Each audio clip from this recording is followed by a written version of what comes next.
कहानी तकदीर का खेल। बात बहुत पुरानी है। गुजरात के सूरत शहर में मनसुख लाल नाम के एक व्यापारी थे। इनका कीमती रत्न का कारोबार था। इनका कारोबार दुनिया के कई देशों में फैला हुआ था। पूरे सूरत शहर में इनका मान और सम्मान था। मनसुख लाल के दो बेटे थे जिनका नाम रामलाल और श्यामलाल था। रामलाल को दौलत और रुतबे का बहुत घमंड था, जबकि श्यामलाल एक शरीफ और सुलझा हुआ इंसान था। घमंड के साथ साथ रामलाल में ईर्ष्या और बेईमानी जैसे अवगुण भी थे। समय के साथ साथ मनसुख लाल की उम्र बढ़ती जा रही थी। ऐसे में उनके दोनों बेटों ने कारोबार में पिता का अधिक से अधिक हाथ बटाना शुरू कर दिया था। कुछ समय के पश्चात मनसुख लाल चल बसे और कारोबार का पूरा भार रामलाल और श्यामलाल के कंधों पर आ गया।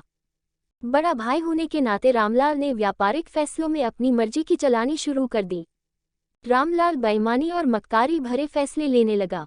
असली रत्न के नाम पर वह नकली रत्न का व्यापार करने लगा, जिससे उसका मुनाफा बढ़ने लगा। इस मुनाफे से उसका बाकी बचा चरित्र भी काला हो गया। दौलत के घमंड में वह परिवार में उन्मादी जैसा व्यवहार करने लगा। दूसरी तरफ शरीफ और सुलझे हुए श्यामलाल को शुरू में रामलाल की बेईमानी का इल्म तो नहीं हुआ, परंतु जब उसने उसके व्यवहार में परिवर्तन देखा तो पूरे माजरे को समझने में उसे ज्यादा देर नहीं लगी। रामलाल की करतूतों से श्यामलाल को बड़ा दैख हुआ। उसने रामलाल को समझाने और सही रास्ते पर लाने की कोशिश भी की, परंतु वह नाकाम रहा। उल्टे रामलाल श्यामलाल से खफा हो गया और व्यापार में बंटवारे का बहाना ढूंढने लगा। बंटवारे में भी उसने बेईमानी की साजिश रची, घर में कलह का माहौल पैदा किया।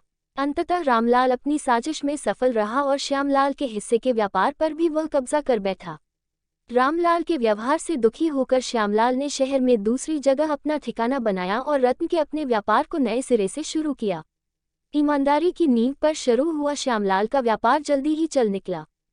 एक तरफ जहां श्यामलाल की ख्याति देश और विदेश में बढ़ने लगी, वहीं दूसरी तरफ रामलाल की करतूतों की पोल खुलने लगी थी। नकली रत्न के व्यापार के कारण रत्न बाजार में रामलाल की साख को जोरदार धक्का लगा और उसके व्यापार का दायरा सिमटने लगा। अंततः नौबत यहाँ तक आ गई कि बाहर क्या, अपने शहर का भी कोई व्यापारी रामलाल का नाम लेने से भी तौबा करने लगा। अब तो नौबत यहाँ तक आ गई कि रामलाल को धन के अभाव में अपना घर, दुकान, सामान तक बेचना पड़ रहा था। जल्दी ही रामलाल के हाथ से सब कुछ निकल गया और वो परिवार सहित सड़क पर आ गया।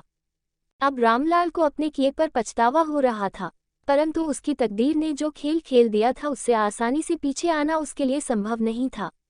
दूसरी तरफ श्यामलाल की तकदीर का खेल था, जिसकी बदौलत वह रंग से राजा बन गया था।